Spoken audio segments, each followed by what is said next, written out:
হেই, কি অবস্থা সবার? বরবাদের সাথে কেন এই ঈদে স্পেসিফিক কিছু সিনেমা একদমই মুক্তি দেওয়া উচিত না? এখন আপনারা অলরেডি এই ব্যাপারটা জানেন যে জঙ্গলি সিনেমাটা মুক্তির প্ল্যান চলতেছে এর আগের ঈদ থেকে। তুফানের সাথে এই সিনেমাটা মুক্তি দেওয়ার প্ল্যান থাকলেও কিন্তু তখন সিনেমাটা একদমই মুক্তি দেওয়া হয়নি, কারণ যদি ওই সময়টাতে সিনেমাটা আসতো একদমই অল্প সংখ্যক হল পেত।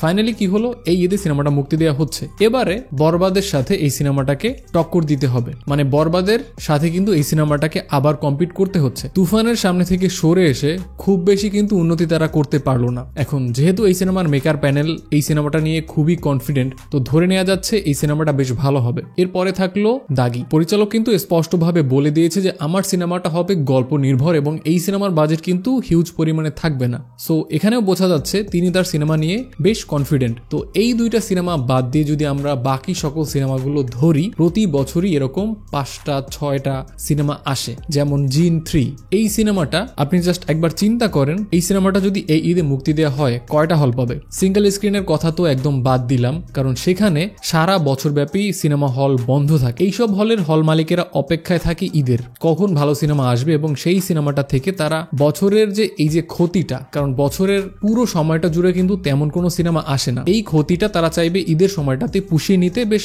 ভালো একটা সিনেমার মাধ্যমে। জিন 3-র মতো হাস্যকর সিনেমা একেবারেই তারা প্রেফার করবে না, যেখানে শাকিব খানের মতো এত বড় একজন স্টারের সিনেমা আসতেছে এবং এই সিনেমার যে লুক অ্যান্ড ফিল টিজারটা দেখে পাওয়া যাচ্ছে, ইয়ং অডিয়েন্স কিন্তু এই সিনেমাটা হুমড়ি খেয়ে দেখবে। জিন 3 সিনেমাটার সাথে আছে টগর। এখন এই সিনেমাটার কোয়ালিটি সম্পর্কে তো অলরেডি আপনাদের আইডিয়া হয়ে গেছে, একটা মোশন পোস্টার এসেছে এবং প্রতি বছরই আদর রাজাদের কিন্তু সিনেমা আসে, ঈদে আসে, কুরবানিতেও আসে। সিনেমার কোয়ালিটি কিরকম হয় সেটাও আপনারা খুব ভালোভাবে জানেন। এখন এই সিনেমার বাইরে যে সিনেমাটা নিয়ে কথা হচ্ছিল, আরিফিন শুভর এই সিনেমাটা কিন্তু গত ঈদে মুক্তি দেওয়ার কথা থাকলেও মেকাররা এবছরও কিন্তু সিনেমা নিয়ে কোনো প্ল্যানই করতেছে না। যদি প্ল্যান করতো, এটার পোস্টার, টিজার অথবা ট্রেলার এসব প্রমোশনাল ম্যাটেরিয়াল কিন্তু তারা ড্রপ করতো, বাট সেখানে কিন্তু তাদের কোনো তড়িঘড়ি দেখা যাচ্ছে না। যদি তারা ড্রপ নাও করে, সেটা নিয়ে যে একটা অ্যানাউন্সমেন্ট দিবে, সেই অ্যানাউন্সমেন্টটাও কিন্তু এখন অবধি করেনি। সো এই সিনেমাটার কথা বাদ দিলাম, তো বাকি থাকলো জিন 3 এবং টগর। তো এই যে দুইটা সিনেমা, আপনি ভাবুন একবার যে এই 3টা সিনেমার সাথে এই দুইটা সিনেমা আদৌ কোনো হল পাবে কি না।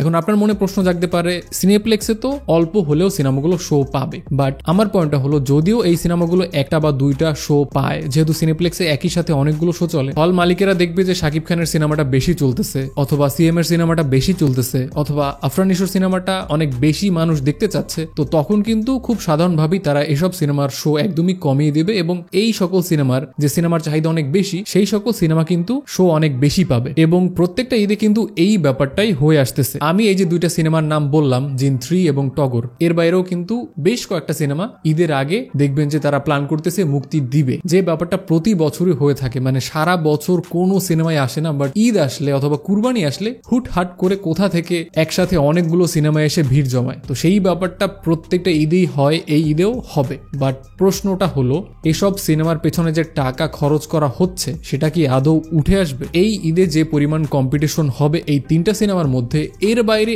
একটা সিনেমাও জায়গা করতে পারবে বলে আমার মনে হচ্ছে না। সো আমার মনে হয় যে এসব সিনেমা এই ঈদে একদমই মুক্তি দেওয়া উচিত না। এরপরে আসতেছে কুরবানি, সেখানেও রায়হান রাফির সিনেমা আসবে। সো আমার মনে হয় যে ঈদের পরে কুরবানিতেও মুক্তি দেওয়া একটা ভালো প্ল্যান না। এর মধ্যে কোনো সুইট স্পট তাদের সিলেক্ট করা উচিত, সেখানে এই সিনেমাগুলো মুক্তি দেওয়া উচিত। আদারওয়াইজ এই সিনেমাগুলো একদমই কায়দা করতে পারবে না। এমনিতেও সিনেমার কোয়ালিটি যদি খারাপ হয়, একদমই ঈদের বাইরে এসেও সিনেমা কায়দা করতে পারবে না। ঈদের সময়টাতে মুক্তি দিলে তো ভয় আরো অনেকাংশে বেশি। সো এই ছিল পুরো ব্যাপারটা নিয়ে আমার মতামত। আপনার কি মনে হয় যে বরবাদের সাথে এই যে বি গ্রেড টাইপের কিছু সিনেমা প্রতি বছর আসে, এই সকল সিনেমা কি মুক্তি দেওয়া উচিত নাকি উচিত না? আপনি চাইলে আপনার মতামত কমেন্টে আমাকে অবশ্যই জানতে পারেন। ভিডিওটা দেখার জন্য অসংখ্য ধন্যবাদ। যদি আপনি এই চ্যানেলে জাহিদ ব্রোতে প্রথমবার হয়ে থাকেন, দেন ডেফিনেটলি চ্যানেলটি সাবস্ক্রাইব করে দিবেন। আপনার সাথে দেখা হচ্ছে খুব শীঘ্রই। টেল দেন, টাটা।